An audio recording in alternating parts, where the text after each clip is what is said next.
전두환 1931만 2021. 날 중정 지하실로 데려가. 교수직 물러나라고 강요.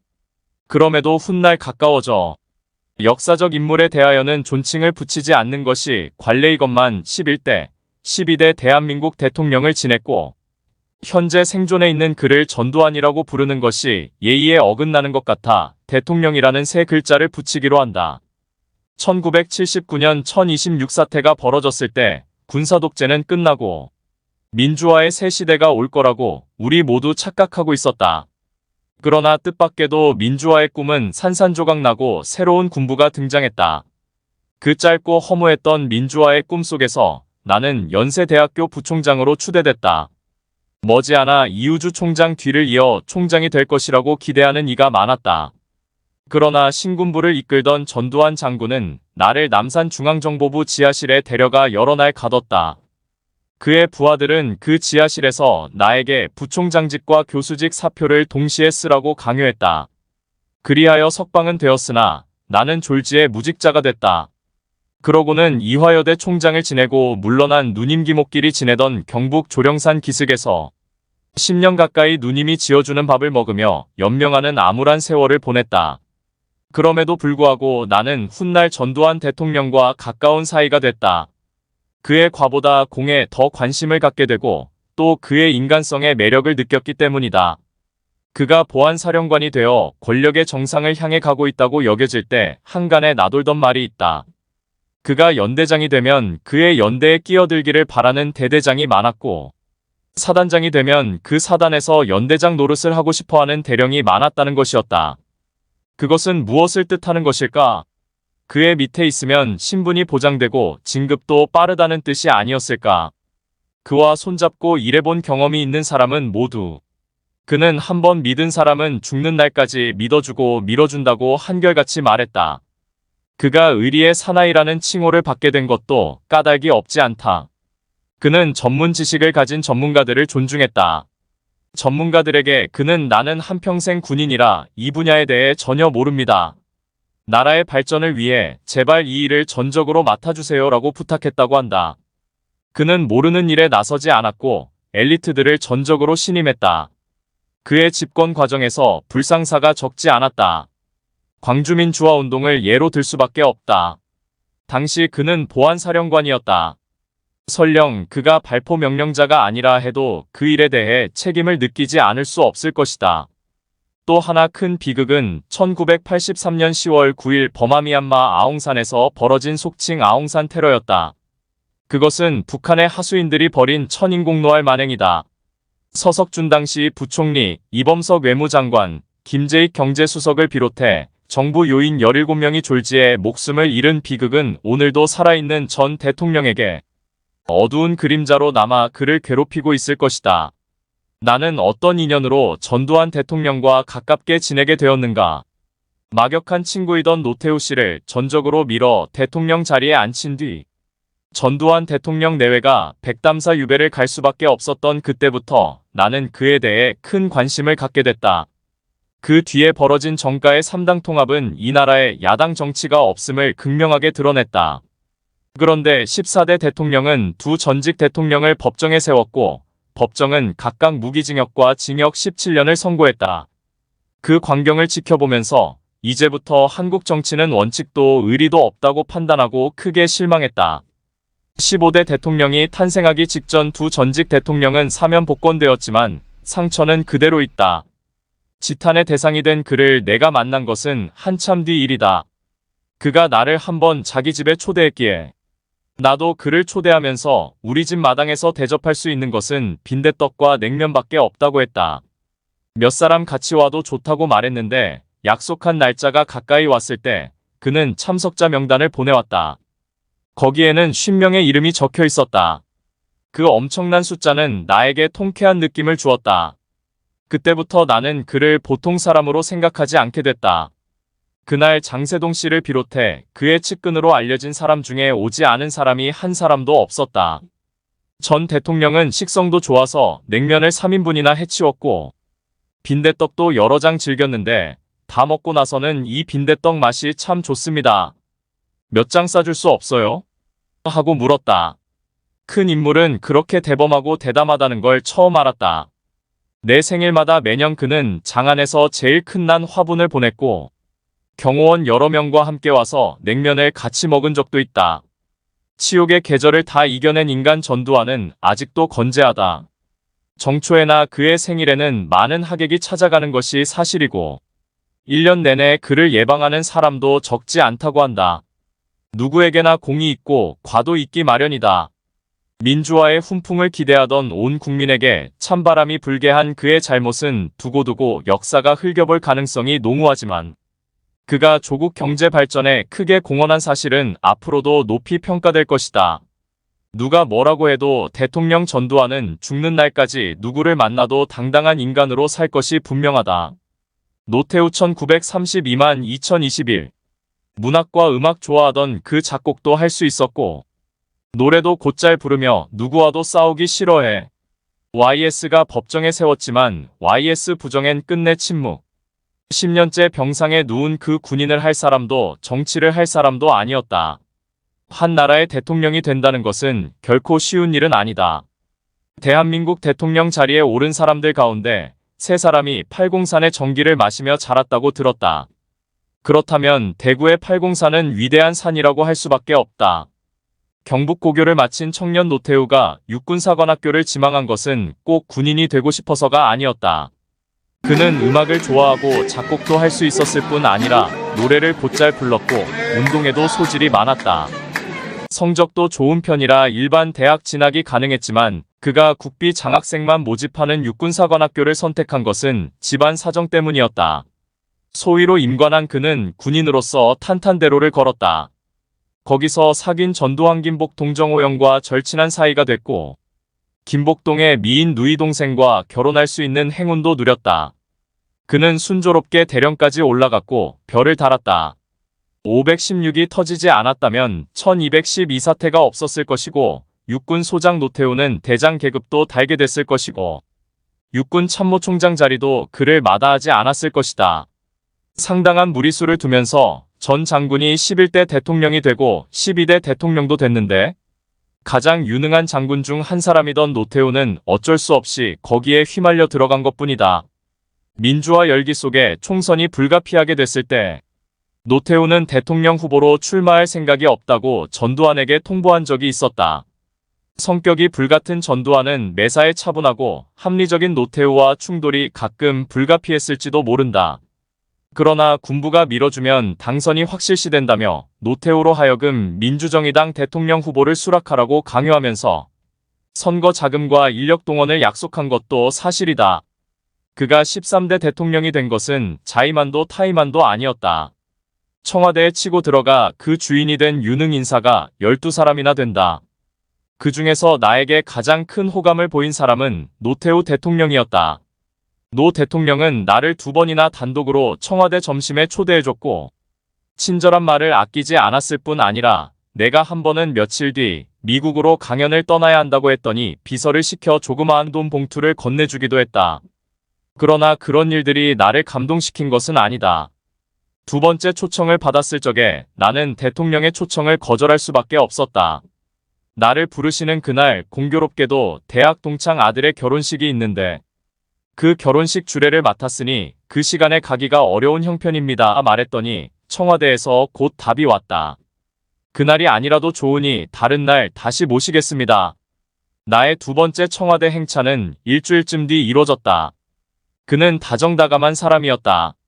3당 통합으로 여당의 안방에 들어간 김영삼이 여당인 민주정의당의 공천을 받고 대통령이 됐다. 국민의 예상과 달리 당선된 14대 대통령은 엉뚱한 결단을 하나 내렸다. 전직 대통령 2사람을 뇌물수수 혐의로 구속해 법정에 세운 것이었다. 노 대통령 재임 중에 부정을 김영삼은 미리 알고 있었단 말인가. 그렇다면 김영삼의 부정과 잘못을 대통령이 모르고 있었을 리 없다. 그는 법정에서 김영삼의 부정에 관해 언급하지 않았다. 나도 국회에서 일하던 때였다. 보좌관을 시켜 노 대통령에게 편지 한 장을 전했다. 그 편지는 틀림없이 전달됐다. 그러나 그는 내가 당부한 대로 하지 않았고 일방적으로 당하기만 했다. 모든 일을 가슴에 묻고 가시면 안 됩니다. 사실대로 법정에서 다 털어놓으세요. 그런 내 부탁을 그는 묵살하고 침묵을 지켰다. 그는 누구와도 싸우기 싫어하는 사람이었다. 그가 육사를 지망한 것은 집안 사정 때문이었다고 이미 말했다. 그런데 노태우라는 한 인간의 타고난 재능은 문학과 음악에 있었다. 그는 군인을 할 사람으로 태어나지 않았다. 정치를 할 사람도 아니었다. 육군대장이 안 되고 대통령이 되지 않았더라면 목표가 될 때까지 권력에 의해 그렇게 두들겨 맞아야 할 까닭이 전혀 없는 사람이었다. 많은 사람이 그가 평생의 친구요 동지인 전두환과 그 댁의 안주인을 백담사로 유배시킨 것은 의리가 없었기 때문이라고들 비난하지만 나는 그렇게만 생각하진 않는다. 그는 고민하였을 것이고 전두환이 국민 앞에 욕볼 것을 뻔히 알고 있었기 때문에 눈물을 머금고 그런 조처를 했을 것이다. 그렇지 않았다면 노태우를 손봐야겠다던 전두환이 얼마 뒤에 다 용서한다고 했겠는가. 법원에서 선고한 추징금 2,628억 원을 다 갚으려고 안간힘을 쓰고 마침내 완납한 노태우 대통령은 정말 양심적인 인간이라고 나는 칭찬하고 싶다. 전직 대통령인 그가 퇴임하고 받은 충격이 하도 엄청나기 때문에 그는 오늘도 병상에 누워있다. 사회적 활동을 하지 못하게 된 지가 어언 10년이라고 들었다. 얼마나 심중에 고통이 심했으면 운동으로, 훈련으로 다져진 그의 단단한 육체가 그토록 쉽게 무너졌겠는가. 그를 생각하면 인생은 조금도 아름답지 않다. 괴로움만 가득 찼다는 생각밖에 할 수가 없다. 그리고 군인이 정치에 뛰어드는 일이 결코 바람직한 것이 아니라는 생각이 든다. 같이 팔공산 전기를 마신 것은 사실이지만 그는 박정희나 전두환처럼 될 수가 없었다. 왜? 대통령 노태우는 소질이 전혀 없는 직업을 택한 것이다. 목적을 위해 잔인해야 했을 때 그는 그러지 못했다. 물태우라고 놀림을 받으면서도 노태우는 양심 하나만은 지키고 살아온 훌륭한 한국인이다. 박정희 1917만 1979. 어느 역사가 말대로 역사란 과거와 현재의 끊임없는 대화라고 나도 생각한다. 그리고 그 끊임없는 대화의 결과로 어느 정도 미래를 점칠 수 있다고 자부한다. 1948년에 탄생한 대한민국이라는 공화국의 존재는 앞으로 세월이 아무리 흘러도 반드시 역사에 남을 것이고 대한민국을 이야기할 때에는 두 사람 이름이 틀림없이 기억될 것이다. 공화국을 수립하고 1950년에 벌어진 한국전쟁에서 그 공화국을 지켜낸 이승만과 찢어지는 가난으로 춘군기가 되면 풀뿌리 나무껍질로 연명하던 농촌이 새끼밥을 먹고 살 수 있는 나라가 되게 하는데 큰 공을 세운 박정희가 바로 그들이다. 내가 한때 대한민국에서 가장 미워한 사람이 박정희였다. 나의 논리는 단순한 것이었다. 군사 쿠데타라는 것은 아프리카나 중동이나 남미 같은 후진국에서나 벌어지는 정치적 불상사라고 믿고 있었고 그래도 개발도상국이라고 자부하던 대한민국에서 군인들이 총을 들고 일어나 정권을 찬탈하는 것은 용납할 수 없는 일이라고 믿고 있었다. 그것이 내가 받은 민주교육의 핵심이기도 하였다. 그는 5번 이 나라 대통령에 당선되었고 중단 없는 전진을 강조하며 마치 두발 자전거를 타고 가는 사람처럼 전진을 잠시도 멈출 수 없다는 듯이 권력 유지에만 급급한 것으로 내 눈에 비쳤다. 그는 1970년대에 접어들어 드디어 유신헌법, 유신체제를 국민에게 강요하며 이에 관련된 포고령을 내리면서 유신헌법은 찬성할 자유는 있지만 반대할 자유는 없다고 못을 받고 유신헌법을 반대하는 자는 15년 이하 징역이 끝나도 또다시 15년은 공민권을 박탈한다고 선포하였다. 대학에서 역사를 가르치던 나로서는 매우 난처해질 수밖에 없었다. 나는 학생들에게 어쩔 수 없이 유신헌법은 민주헌법이 아니다라고 가르칠 수밖에 없었고 대중 강연에서도 서슴지 않고 나의 소신을 피력하였다. 그때 이미 내 마음속에는 15년 징역을 살 각오가 되어 있었다. 예측했던 대로 나는 기관원들에게 연행되었고 서빙고에 자리 잡은 보안사령부 분실에서 일주일가량 조사를 받았다. 나를 취조하던 문관 한 사람은 스스로 이북 출신임을 털어놓으면서 말했다. 김 교수가 무슨 죄가 있습니까? 청와대에서 묶어오라고 하니 저희 입장도 난처합니다. 그 말을 듣고 나는 앞으로 감옥 생활도 할만하겠다고 느꼈다. 지금은 역사기념관으로 변모한 서대문 구치소 구사상 18방에 수감되어 살던 어느 날 새벽 내가 갇혀있던 한 평도 안 되는 독방에서 매우 기이한 종교적 체험을 하였다. 아직도 새벽인데 비바람이 심하게 몰아쳐 그 독방에 마련된 조그마한 비닐 창문으로 폭풍에 부러진 나뭇가지가 뚫고 들어올 것 같은 무시무시한 날이었다. 그 비바람이 얼마나 계속되었을까?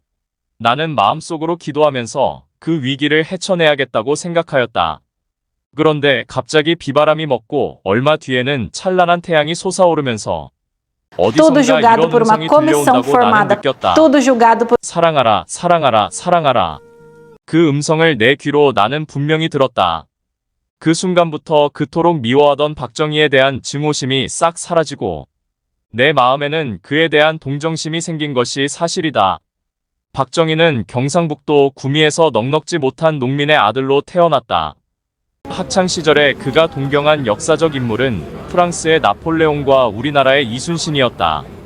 그는 대구사범학교를 졸업하고 문경에서 한 3년 교편을 잡았다. 그러나 그는 만주 군관학교를 지망하여 합격하였다. 2년 뒤에는 일본 육군사관학교로 전학하여 수석 졸업하였지만 일본군에 소속되지 못하고 만주군 대위로 있다가 해방을 맞이하였다. 아마도 그의 꿈이 나폴레옹처럼 군인이 되어 정치적으로도 크게 성공하는 인물이 되는 것 아닐까. 어찌 보면 박정희는 천운을 타고난 사람이었다. 여수 순천 반란 사건으로 목숨이 경각에 달린 그를 구해준 것은 백선엽이었다. 그를 516 쿠데타 대표로 모신 것은 김종필이었다. 그가 18년이나 권력을 유지할 수 있었던 것은 김종필과 이후락의 충성 경쟁이 크게 주요했다고 나는 보고 있다. 백두진, 김용환, 남떠구, 이승윤 등 그의 측근으로 모여든 경제 강료들은 당대의 수재였다. 그뿐인가? 일본 육사 출신이 한국 대통령이 된 사실에 감격한 탓인지 다른 까닭이 있는 것인지 분명하게 알 수는 없지만 우리보다 경제 선진국이던 일본이 박정희를 적극적으로 도운 사실 또한 그가 타고난 천운의 일부가 아니었을까. 새마을 운동은 한국의 농촌에 큰 변화를 가져왔을 뿐만 아니라 중동 지역과 동남아에서도 크게 환영받은 것이 사실이다. 1979년 10월 26일 한국 역사의 큰 획을 그은 그때 그 사람은 김재규의 손에 비참한 최후를 맞았지만 그가 임기를 다 마치고 무사히 은퇴했다 하여도 노후가 과연 평화로웠을까? 오늘 우리가 겪는 이 시련도 박정희의 18년 집권과 무관하지 않다. 그러나 그가 심혈을 기울여 일군 이 나라의 경제적 번영이 다시 보릿고개로 돌아갈 수는 없다. 문재인 대통령의 퍼주기 때문에 한국 경제가 침몰할 것을 우려하는 사람들도 있지만 그렇게 되지는 않을 것이다. 박정희 덕분에 나는 이 나라 유명 인사가 되어 90이 넘도록 장수를 누리고 있지만 그 시대가 돌아오기를 바라지는 않는다. 그날이 되돌아오기를 희망합니까? 하고 누가 물으면 나는 영어로 이렇게 대답하고 싶다. No, thank you.